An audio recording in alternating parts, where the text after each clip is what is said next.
Oi, tudo bem? Eu sou o Frei Joaquim, este é o canal Herdeiros de Homero. Eu tenho uma série de vídeos aqui, são 5 vídeos na verdade, tem uma playlist, sobre minha vida de leitor, em que eu vou contando assim, desde criança, né, que eu gosto de ler, minha experiência de ir para a escola, de me envolver com lápis de cor, com cadernos de desenho, sabe? Eu gosto muito disso, com livros. Então, assim, eu tenho muitos ainda vídeos que eu quero colocar sobre isso, que eu quero fazer sobre a minha vida de leitor, a minha experiência de leitor quando criança ainda eu quero continuar a falar, quando adolescente, da série Vagalume.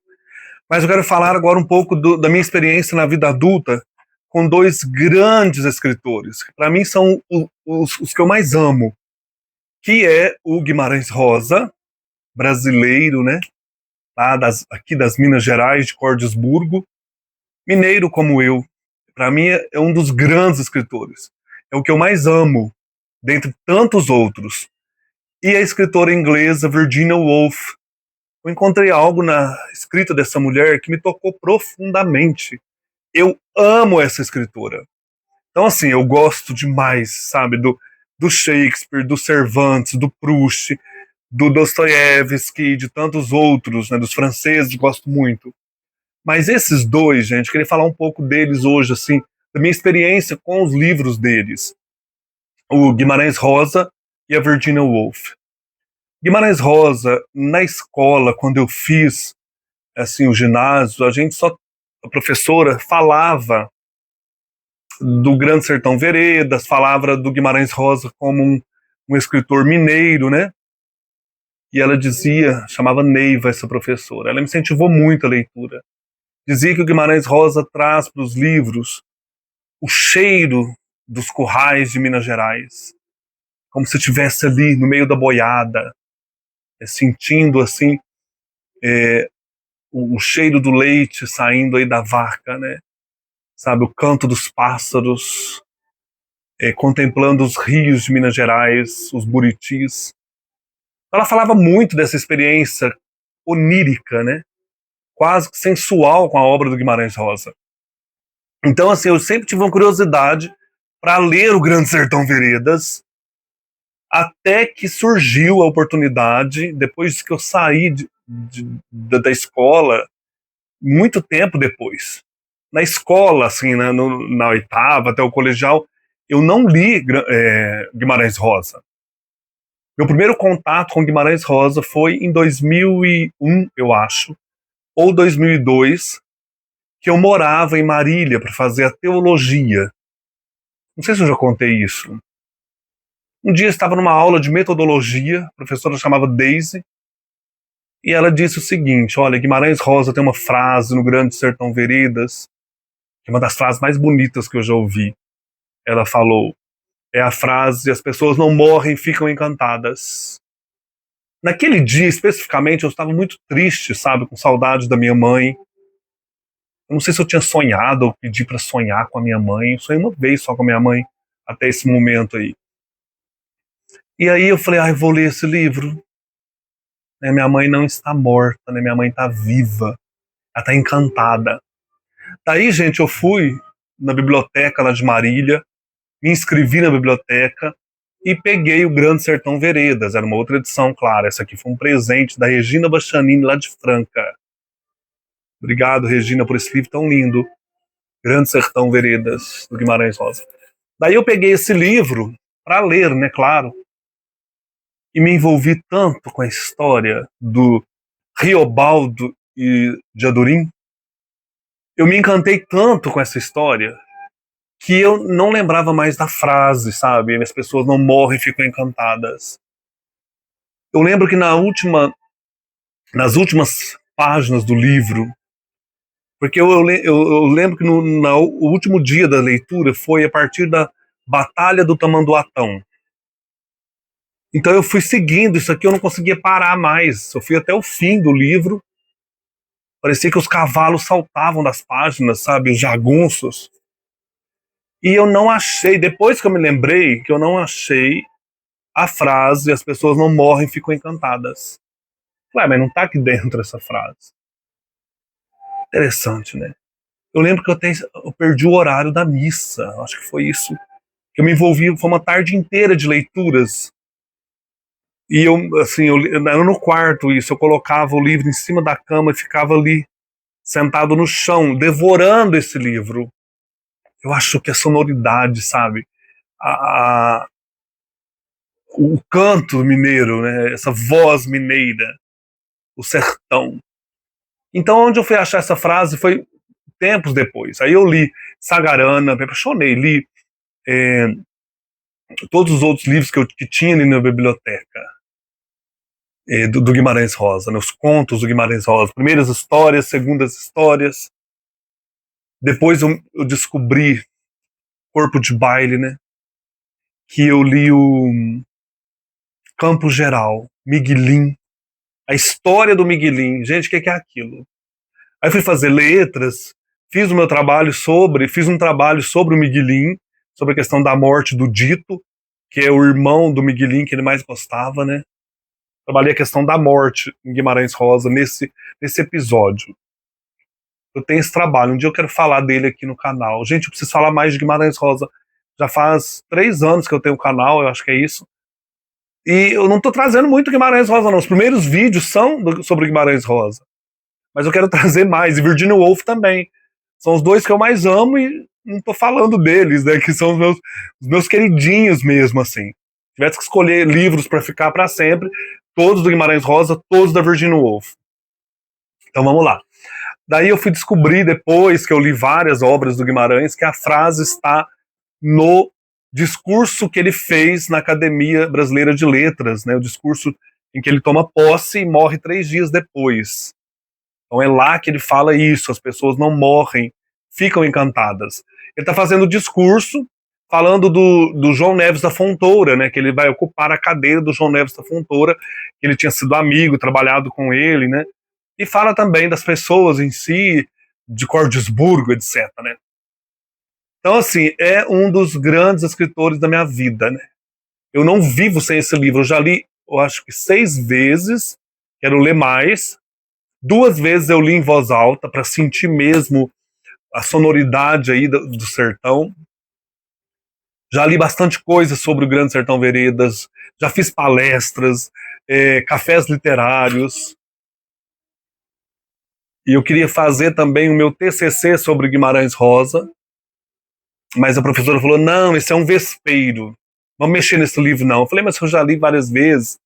Por isso que eu fiquei meio desencantado um pouco com esse negócio de curso de letras. Porque a aula sobre Guimarães Rosa foi uma aula só sobre aquele conto de um boi perdido, que o cara sai atrás caçando esse boi.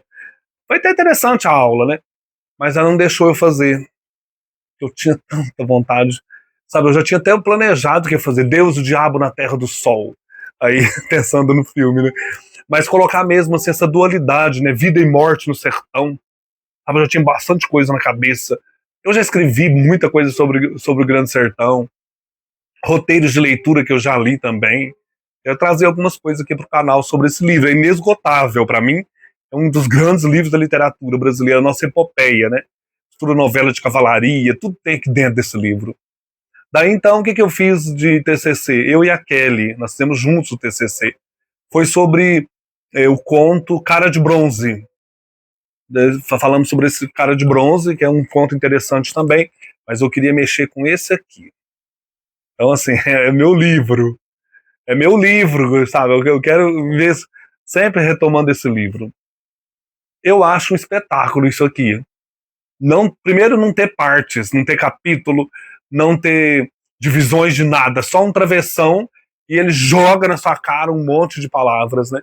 O Jagunço Reobaldo começa a falar para você coisas assim que você fica meio. O que esse homem tá falando, né? É o emaranhado da linguagem rosiana, vai te seduzindo aos poucos, você atravessa as primeiras 85 páginas, aí você não larga mais. Que as coisas vão tendo sentido, né, a linguagem se organizando na sua frente. Então, assim, ele começa, né, a falar para nós tantas coisas interessantes sobre o bem e o mal, né, o homem no sertão. Né, quem é o homem? O sertão é o mundo. Aqui está o Guimarães Rosa e a sua esposa Araci, né, a Ara. A ela que ele dedica esse livro. Grande Sertão, dois pontos, veredas. Grande Sertão, o mundo. Né, que é esse sertão? Dois pontos, o bem e o mal. Né, a dicotomia, o homem, né, com a sua fraqueza, sua virtude, morte e vida, né, dor e alegria. Veredas, os caminhos pelos quais andamos durante a vida, atravessar esse sertão com esse jagunço Riobaldo. Então o livro começa assim na sua cara, né, com esse travessão. Significa que houve uma pergunta antes, né, porque é uma resposta que esse jagunço vai falando o tempo todo na nossa cabeça, ou para um cara que chega lá na fazenda, né, um doutor que ficou 3 dias lá. Ele vai contando o seu passado e o cara se envolve, mas não tem a resposta do interlocutor. A gente só percebe que em alguns momentos ele interfere. Mas houve uma pergunta que provocou essa avalanche de palavras, né, que é o próprio livro. E vai terminar lá mais adiante, né, mais de 600 páginas adiante, com esse homem falando na sua cabeça, né? Então essa pergunta desconhecida seria a palavra fundante do livro. Essa primeira palavra, nonada, o que ela indica, né? Os esforços heterodoxos das diferentes tradições místicas ou míticas para entender o que é o homem, né? Para compreender o mundo, o universo, Deus, quem nós somos, né? Nonada, ninharia, quem sou eu no mundo, né? Esse livro aqui é maravilhoso. Nonada, tiros que o senhor ouviu? Foram de briga de homem, não, Deus esteja. Alvejei mira em árvores no quintal, no baixo do córrego por meu acerto. Todo dia isso faço, gosto, desde mal em minha mocidade. Daí vieram me chamar. Causa de um bezerro branco, erroso, os olhos de nem ser se viu, e com máscara de cachorro. Me disseram, eu não quis avistar. Mesmo que, por defeito como nasceu, arrebitado de beiços, esse figurava rindo feito pessoa. Cara de gente, cara de cão, determinaram, era o demo. Povo Prascóvio, mataram. Dono dele, nem sei quem for. Vieram emprestar minhas armas, cedi, não tenho abusões. O senhor ri certas risadas. Olhe, quando é tiro de verdade, primeiro a cachorrada pega a latir instantaneamente. Depois então se vai ver se deu mortos. O senhor tolere. Isto é o sertão. Uns querem que não seja, que situado o sertão é por os campos gerais afora, adentro, eles dizem fim de mundo, terras altas, demais do Urucuia. Toleima. Para os de Corinto e do Curvelo, então, o aqui não é dito sertão? Ah, que tem maior. Lugar sertão se divulga, é onde os pastos carecem de fechos, onde um pode torar 10, 15 léguas sem topar com casa de morador, e onde criminoso vive o seu Cristo Jesus, arredado do arroxo de autoridade. Urucuia vem dos montões oestes, mas hoje que na beira dele tudo dá, fazendões de fazendas ao margem de vargens de bom render, as vazantes. Culturas que vão de mata em mata, madeiras de grossura, até ainda virgens dessas lá há. Os gerais correm em volta. Esses gerais são sem tamanho. Enfim, cada um que quer a prova, o senhor sabe. Pão ou pães é questão de opiniões. O sertão está em toda parte. Gente, eu decorei essa página. Eu já rabisquei esse livro inteiro. Eu estudei esse livro. Rabisquei no sentido assim, de estudar. Eu estudei as partes aqui que uma escritora fez, acho que ela é alemã, Catherine Rosenfeld. Ela fez um estudo dos caminhos do sertão. Como nós podemos caminhar com o Riobaldo, atravessar o sertão. Claro que o livro não está dividido, mas ela fez um trabalho interessante que eu quero trazer aqui para o canal um dia. Né? Então por que esse cara me toca tanto, esse escritor? Acho que é porque eu sou de Minas, né? Fui criado numa família simples do mato, criado no meio de animais, sabe? Meu pai tirava leite de manhã, me levava para o curral. Então esse cheiro dos bois, cachorro junto, gato, cavalo, sabe? Eu acho que é isso. E o mato, né? O barulho do mato à noite, dos bichos. Então, acho que é isso, me retoma, né, a infância, esse prazer de viver no sertão.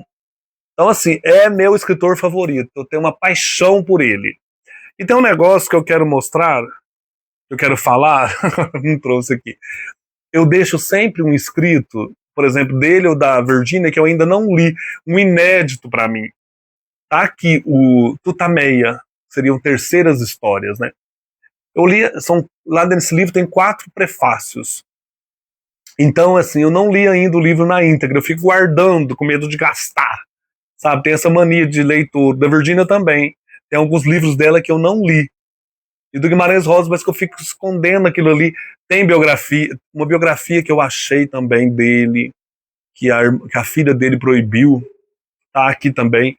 Tem um livro Relembramentos sobre ele. Eu tenho várias coisas do Guimarães Rosa aqui na minha estante. Então, assim, eu amo, né? E o João Guimarães Rosa. E a Virgínia? Então, aqui deixa eu mostrar o rosto da Virgínia.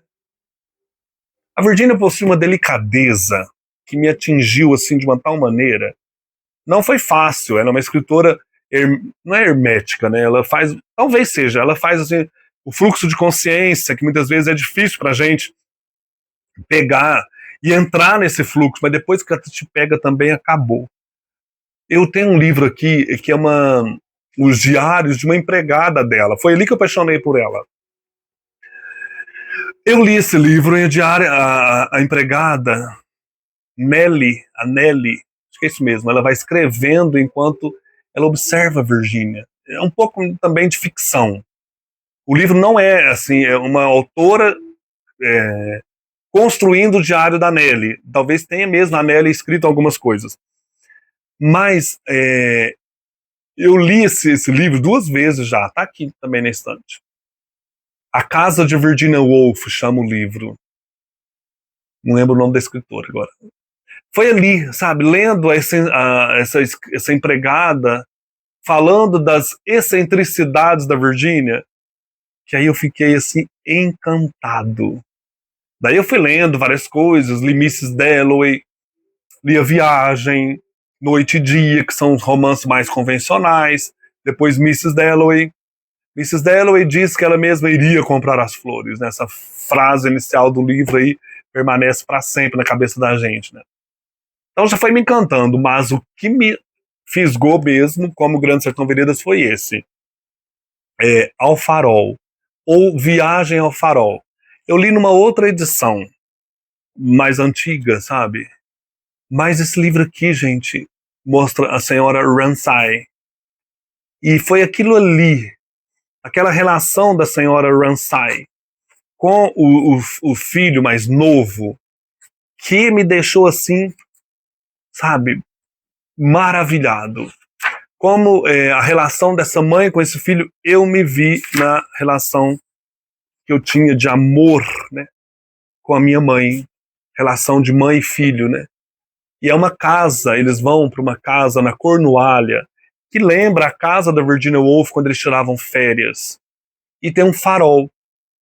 E lembrava, porque à medida que você vai lendo, você também vai transpondo para a sua vida, né? Que eu morava numa casa na beira de um rio lá em Minas, e tinha uma ilha, que morava gente nessa ilha, bem longe no meio do rio, e sempre tinha uma luz acesa, né? E eu tinha muita coragem, vontade de ir nessa ilha. E, claro, não tinha jeito de ir, né? Depois que eu conseguia muito tempo, depois de muito tempo ir nessa ilha, eu ficava sempre imaginando, né? Então, quando eu li aqui ao farol, esse farol, lançando luz dessa ilha sobre a casa ali da senhora Ramsay e a sua família, eu ficava imaginando esta ilha lá em Minas, né? E a minha relação com a minha mãe. Eu perdi minha mãe aos 13 anos, né? E aqui nós temos 3 partes no livro. A primeira parte está a família ali de férias, sabe? Tá tudo feliz. A segunda parte me tocou profundamente, que é a chamada O Tempo Passa, em que a casa está, o pessoal voltou, né, para Londres, a casa está ali abandonada, né? E foi essa parte que assim me fisgou. Eu falei, eu amo essa escritora. Eu amo essa escritora. Eu vou deixar aqui no canal, mais pro final do mês, agora de abril, um trecho, né, daquela parte lá dos vídeos sobre poemas, dessa segunda parte, O Tempo Passa, né, que ela vai contar essa casa sendo tomada, né, pelas urtigas, pelas flores. Aquilo ali me marcou tanto, essa leitura, né, fiquei apaixonado mesmo. E a terceira parte é depois que eles voltam para esse lugar, a senhora Ransai já morreu, várias pessoas já morreram, né, e sabe, a estranheza de estar ali de novo naquele lugar. Maravilhoso esse livro, um espetáculo. Um espetáculo. Eu sou apaixonado pela Virginia, já li várias biografias, tenho biografias aqui que eu comprei, não li ainda. Então, assim, é uma escritora, para mim, ela consegue, sabe, alcançar um lugar dentro de mim da poesia, da poética, de transformar a dor em beleza, transformar a perda em emoção, sabe, em uma sutileza. Então, assim, eu, sabe, devoro os livros dela. Aqui eu não vou ler tudo porque eu vou deixar depois o vídeo sobre isso, né? Então vou ler só uns trechinhos aqui, olha. A casa foi abandonada. A casa foi deixada sozinha. Ai, que coisa, né? Ela é poética, é uma prosa poética. Foi abandonada como uma concha numa duna. Então você imagina uma concha no deserto, né? À espera de ser enchida com grãos de sal seco. Agora que a vida a deixara. Então a casa estava ali, né? A caçarola enferrujara e o capacho se desmanchara. Os sapos tinham se metido para a porta adentro. Ai, que medo. Sem pressa, sem propósito, o chale, dançante, balançava para lá e para cá. Ela descreve os objetos, né? Um pé de cardo se metia entre os ladrilhos da despensa. As andorinhas faziam ninho na sala de estar. A palha espalhava-se pelo assoalho. O gesso caía aos montes. Os caibros ficavam à mostra. Os ratos roubavam uma coisa ou outra para ir roer por detrás dos lambris. Uma vez eu fui nessa casa que eu morei, na infância, tinha um freio comigo e uma irmã minha. E eles estavam reformando, eu pensei que ela estava caindo mesmo, sabe? Nossa, eu entrei no quarto onde eu dormia, meu pai e minha mãe, porque estavam destelhando, trocando o telhado. Eu pensei que ela estava abandonada, mas me deu uma crise de choro. Depois eu voltei, ela estava renovada, essa casa, mas eu nunca mais voltei, sabe? Eu voltei só uma vez depois disso, mas parece que é algo tão sagrado, né? E você vê aquilo passando, a sua infância passando, a sua vida passando, né? Olha isso aqui, as borboletas da urtiga irrompiam de suas crisálidas e matraqueavam sua vida sobre as vidraças. Elas estavam ali voando e falando umas com as outras. Papoulas propagavam-se em meio às dálias. O gramado ondulava com sua grama alta, alcachofras gigantes erguiam-se em meio a rosas. Um pé de cravo franjado florescia por entre as couves. Eu lembrava dos cravos minha mãe plantava, né? A Virgínia você tem que ler saboreando, gente. Não é ler rápido essa agonia do mundo moderno. Saboreie, né? O cravo, um pé de cravo franjado. Sabe aquele cravo amarelinho? Florescia por entre as couves. Enquanto o suave tamborilar de uma erva daninha contra a janela convertera-se nas noites de inverno no rufar de vigorosas árvores e ásperas urzes, que deixavam o aposento todo verde no verão. Então essa tamborilar da urtiga na vidraça, né?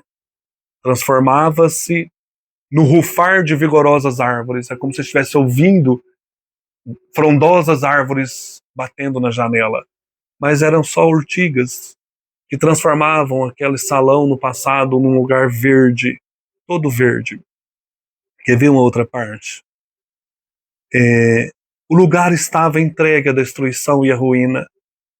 Apenas o raio do farol. O farol aqui ele é um personagem. Então o raio do farol entrava nas peças por um instante, nos cômodos, né? Enviava seu súbito esplendor sobre a cama e a parede, na escuridão do inverno. Aquela casa vazia, só o farol perpassando por ali. Nossa, que lindo. Examinava com equanimidade o cardo e a andorinha, o rato e a palha. Olha que coisa, não? O raio do farol passava pela casa vazia, examinando todos os cômodos abandonados, examinando os móveis. Nada agora lhes opunha resistência. Nada lhes dizia não. Que o vento sopre, que a papoula se propague e o cravo se acasale com a couve. Olha que coisa, né? Aquele cravo lá, que ele cresça junto com a couve. Que a andorinha faça seu ninho na sala de estar. E o cardo empurre os ladrilhos. Agora olha essa frase. E a borboleta tome sol na chita desbotada da poltrona. Gente, isso aqui é poesia. E a borboleta tome sol na chita desbotada da poltrona. A borboleta invadiu a casa, né? Então o sol ali entrando, que a porcelana e o cálice quebrados fiquem espalhados sobre o gramado. Lembro que eu ficava catando caquinho de louça, né? Olha. E se emaranha a grama e as amoras silvestres. Está mostrando esse processo de destruição, né? O tempo tira tudo da gente. A infância, a casa, os pais, a beleza, né? Olha aqui. Pois agora chegar aquele momento, aquela hesitação, quando a aurora treme e a noite se detém. Está amanhecendo o dia, mas a noite se detém. A aurora que era aparecer está tremendo ainda. Quando uma pena se posta na balança, fará descê-la. Aquele momento delicado, em que a pena tem peso, né? Uma única pena, e a casa afundando, caindo, teria virado e se precipitado em direção às profundezas da escuridão. A pena podia derrubar a casa, né? Aquele momento do amanhecer. Na sala em ruínas, pessoas, já no futuro, pessoas em piquenique teriam aquecido suas chaleiras. Se a casa desmoronou mesmo, ela imagina. Então no futuro pessoas vão passar por ali, fazer piquenique, ou amantes teriam procurado abrigo ali, amantes teriam ali buscado abrigo deitados nas tábuas nuas, e o pastor teria guardado sua comida em cima dos tijolos caídos. Ela está imaginando, né, se a casa desmoronasse mesmo. E o vagabundo, né, teria dormido enrolado no casaco para se proteger do frio. Como é que ela consegue criar essas imagens, né? Então o teto teria caído, urzes e cicutas teriam fechado os corredores, os degraus e as janelas teriam crescido desigual, mas luxuriosamente, sobre o entulho, até que algum intruso, tendo se perdido, poderia ter dito apenas por causa de um lírio-tocha misturado às urtigas. Quer dizer, se esse lírio-tocha está aqui é porque alguém cultivou um dia esse lugar. Então, uma pessoa perdida ali via aquele lírio-tocha no meio das urtigas, ou um caco de porcelana no meio das cicutas, que aqui alguém uma vez vivera. Então, essa pessoa perdida, ela vendo aqui, fala, viveu alguém aqui. Aqui no passado teve uma casa. Existira uma casa. Se a pena tivesse caído, então, na balança, né? Se tivesse feito descer a balança, a casa inteira teria mergulhado nas profundezas para se assentar nas areias do ouvido. Ouvido com L, no esquecimento. A casa teria mergulhado nas areias do esquecimento. Mas havia uma força em ação, a força do farol. Algo não muito consciente. Que a distância iluminava aquela casa, né? Algo que olhava de esguelha. Algo que cambaleava. Algo não inspirado a conduzir o seu trabalho segundo um ritual majestoso ou sob um cântico solene. Era o farol. Essa luz desse farol que o menino mais novo queria conhecer. Esse farol, né, que iluminava aquela casa, que segurava aquela casa. Da Virgínia eu não li ainda os anos, para segurar no suspense, e nem entre os atos.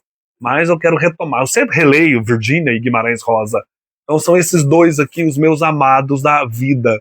Os meus dois grandes escritores que eu não abandono nunca. Isso aqui faz parte da minha constituição, da minha essência como leitor. Virginia Woolf e Guimarães Rosa. E você, tem um escritor, uma escritora que você ama? Como eu amo esses dois aqui? Um abraço e até mais. Tchau.